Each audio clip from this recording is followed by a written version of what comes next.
Wow, so that was a mini box and what's up guys and welcome to another YuGiOh Duel video. And as you saw, we have a new mini box at hand, so let's check it out real quick. But before that, let us claim our free 500 gems for this new mini box and go into it real deep. So as you saw in the cover art, Giga Rays. Okay, so that's basically it. And the first card we see is Giga Rays Gandora, the Dragon of Destruction. So if you do not know, this is actually the ace card of Yugimoto, and this cannot be normal summon or set, must be special summoned by sending 2 other monsters from your hand or field to the graveyard. Gains 300 attacks for each banished card. Once per turn you can pay half of your life points, apply one to the effect to different depending on how many Gandoras you have in your graveyard. 1. Destroy all cards on the field. 2. Banish all other cards on the field. And number 3. Banish all other cards on the field and in the graveyards.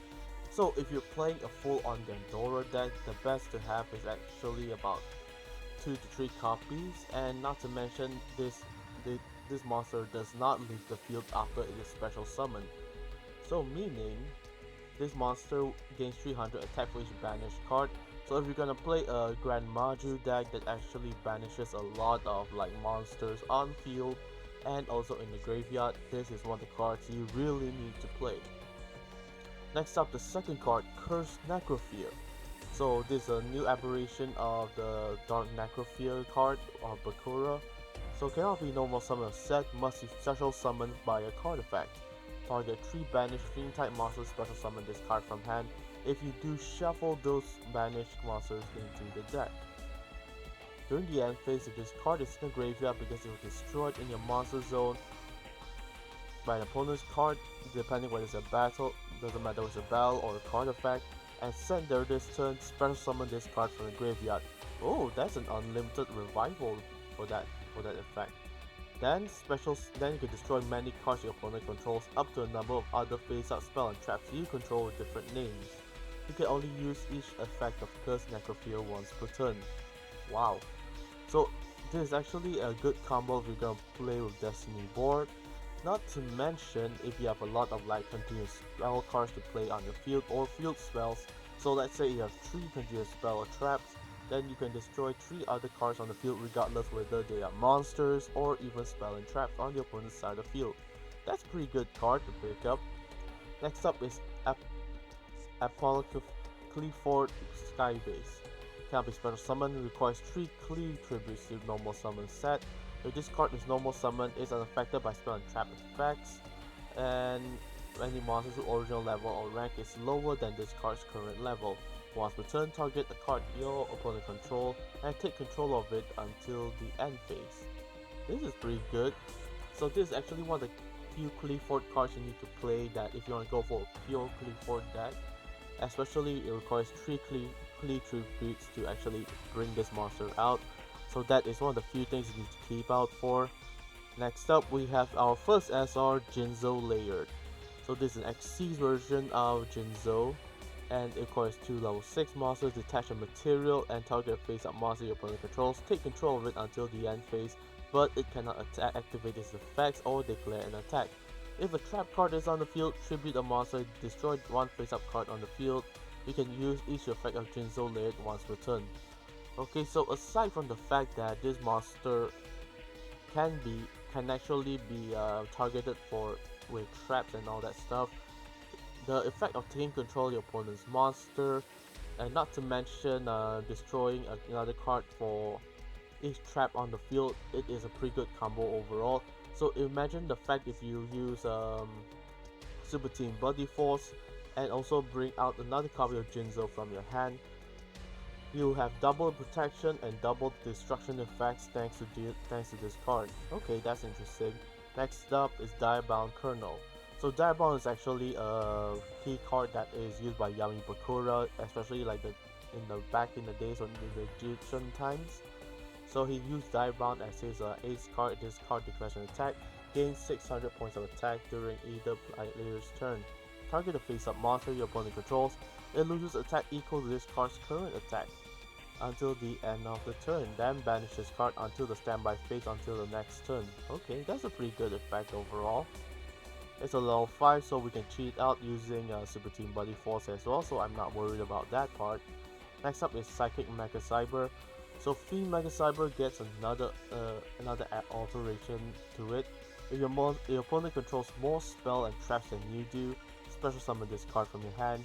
You can only special summon Psychic Mega Cyber once per turn this way. When this card battles, declares an attack on an opponent's effect monster while control a Jinzo, you can tribute this card, place that monster's face up on their spell and trap zone as a continuous trap. Okay, so this is actually a good combo to use with Jinzo Layered. So that's one of the few things you gotta keep out for, and also if you want to play a Jinzo deck, this is basically it.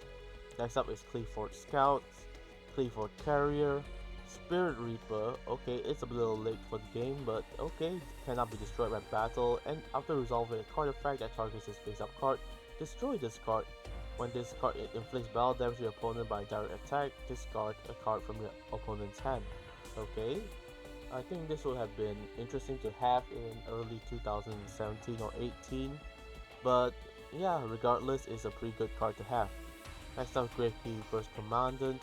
Discard this to add a Necro Valley from your deck to hand, so we have a searcher for Necro Valley now, that's pretty sweet. Amazoness Village. All Amazoness monsters gain 200 attacks once per turn.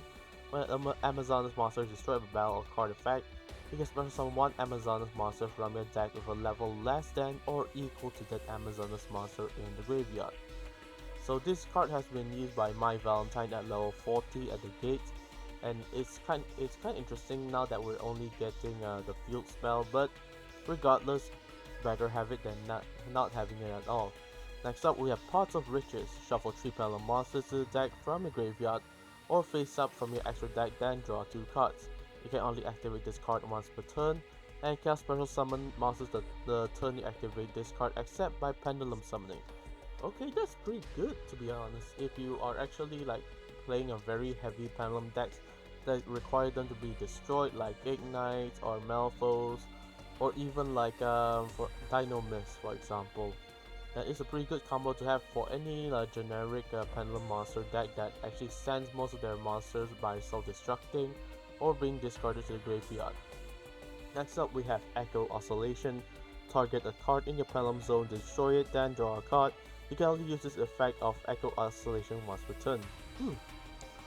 That's interesting. So you have a draw engine by popping your pendulum monsters, and you have a card that actually draws cards for each of those destroyed pendulum monsters in the graveyard or in the extra deck. Nice. Oh, and we are getting our first Amazoness fusion in this entire game format. Is Amazoness Pet Liger, Amazoness Tiger, and one Amazoness monster. Oh, that's pretty good. Next up, we have Reflect Bounder, baby. Oh yeah. So Reflect Bounder is a very old card that was used by Esperoba in the first Battle Sea tournament. Before damage calculation, this card is being attacked by an opponent's monster, and this card is face up at the start of the damage step. Inflict damage to your opponent as equal to half of the attacking monster's attack. If you do, after damage calculation, destroy this card. So essentially, this is basically taunting your opponent whether they want to destroy this monster or not, since they'll be taking the damage equal to half of the attacking monster's attack points. Alright, that's pretty good. Next up is Psychic Bounder, and Qliphort Helix, Qliphort Disc, Qliphort Stealth, and also White Prince. Okay, this is for those who are using King of the Skull Servant kind of deck, where they use all the different other white monsters, White Princess, Gravekeeper's Servant, and also Law of Cosmos. This brings out Jinzo, and this is one of the few key cards you gotta keep an eye out for as well. Alright, aside from that, since we've gone through most of the cards that are actually of high rarity, let's see what we can obtain from this entire box. So first up, we have Psychic Wave, Metal Detector, and Qliphort Stealth. Second, we have our Amazoness Pet Liger. That's one nice card to have right there. Card Advance, Seeking Dragon, and Qliphort Helix. Qliphort Qliphort, Reflect Bounder, and Gravekeeper Supernaturalist. Everlasting Alloy, Wolf in Sheep's Clothing, and Gravekeeper's Servant. Unless your opponent sends one card from the top of their deck to the graveyard, they cannot declare an attack. Nice. Legendary Fisherman number 3. Okay. So if you actually keep an eye out, most of the cards here are supports for the first gen YuGiOh Duel monsters. And also with a bit of Qliphort being added in as the extra new archetype into this entire game. Oh, what are we getting? Spirit Reaper. Wow, okay. That's fine. Let's keep going. Everlasting Alloy, Fenrir, and Qliphort Helix. Okay, so we only managed to get one SR, and it's something that we don't actually necessarily need to use right now. But let's keep opening up to another session and see what we can get. Psychic Wave, Everlasting Alloy, Gravekeeper's Servant, and this is a spell card, so most of the Amazonas. Yep, Amazonas Village. I called it. I freaking called it. Okay, so this means that Amazonas is gonna be a very strong archetype if you're gonna play it right now. So that's one thing you need to keep an eye out for. Echo Oscillation, nice. Laser Clip, Metal Detector, and White Princess. Seeking Dragon, Qliphort Monolith. Virus, Necro Valley Temple, and White Princess. Pack number 8, we have White Prince and Psychic Bounder. And Reflect Bounder, our second copy obtained, so this is gonna be fun. This is gonna be interesting to play.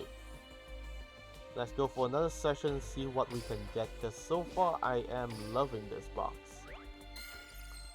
So if you're gonna be investing in this box, I do recommend seeing what kind of archetype you want to target. So far I'm seeing a lot of machine based supports with a bit of Fiend and also Amazonas. So Amazonas might have the potential of becoming a very powerful archetype right now, thanks to the field spell of replacing unless your opponent MST that card. That is gonna be a problem for you, but otherwise than that, this has been a lot of support for Amazonas, Qliphort, and also Gravekeepers as well, not to mention primarily Jinzo. Because overall Jinzo has a new Xyz, has some new support monsters, not to mention a few other cards that are included to further support machine type monsters and Jinzo archetype as a whole. Okay, this is our last session, and let's go for it and see what other goodies we can get from this last pack opening.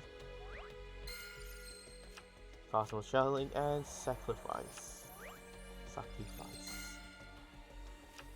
Advanced Zone and Law of the Cosmos. Qliphort Disc, Law of the Cosmos. Asperoba is gonna get a lot of deck upgrades to his current deck right now.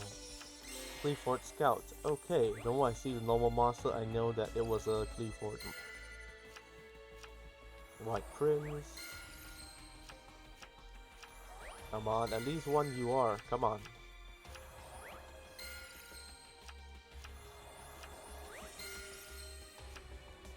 And Qliphort Monolith. Okay, so that was the pack opening, the 3 back-to-back pack openings. We have yet to obtain any URs, which is Giga Rays, Gandora, Curse Necrophilia, and also a Apple Qliphort Skybase, as well as Jinzo Layered, which is kind of sad. I was actually hoping to at least get Jinzo Layered, but so far the cards that we managed to obtain are Amazonas Village, Qliphort Pendulum Monster, Spirit Reaper, Echo Oscillation, and a few Reflect Bounders and Amazonas Pet Liger. So therefore, in case you pretty much have a full Amazonas as support, but since we have a few gems left, let's spend it all and see how it goes. Don't worry, because gems you can still earn it back, so wow, Pot of Riches, nice. That's what I'm talking about. Advanced Zone. Let's go. Qliphort Stealth. Come on, let's see what we can get. Legendary Fisherman number 3. Laser Clip, Cyber Energy Shock, Reflect Bounder 3rd copy. Qliphort Disc. Qliphort disc again. And sadly we didn't get any new Rs for this pack opening. But that is alright because you can still earn your gems by leveling up your duelist and participating in the current event where Bakura is an unlockable character in the cumulative reward system. So do not be sad about it, but if you are interested in playing any of the archetypes here, this is a very good mini boss to actually invest in, especially for Curse Necrophia, which actually if you're playing a full on Fiend deck that's either like Dark World or maybe something else, this is a good card to actually try to get, especially. And if you're playing Machine, especially for Jinzo archetype, this entire mini box is basically a booster for that entire archetype overall, along with Amazonas and also Gravekeepers, especially now that you have a Searcher for Necro Valley. But overall, if you are not interested in any of these archetypes, then let's say avoid by purchasing this entire box overall. But if you are interested, then it's a good investment, especially for certain generic cards that does not actually necessarily need a specific archetype or a certain monster's name, like Curse Necrophia and also the Pendulum supports, like Pot of Riches and also Oscillation Wave. So those are the few cards I do recommend you getting if you're actually playing any of those kind of categories inside of your deck you're trying to build, and whether in trying to see how you can progress. That is the only recommendation I can give. But aside from that, thank you guys so much for watching me open up a lot of packs so far, and maybe in the next round maybe I can get something nice like Giga Rays, Gandora, or maybe a Curse Necrophia. But regardless, this has been an interesting mini box that I've been waiting since yesterday, which is on the 31st of March, but they only managed to release it today on the 1st of April, which is coincidentally April Fools. So with that being said, thank you so much for watching. I hope you guys enjoyed, and I hope you have a great day ahead of you.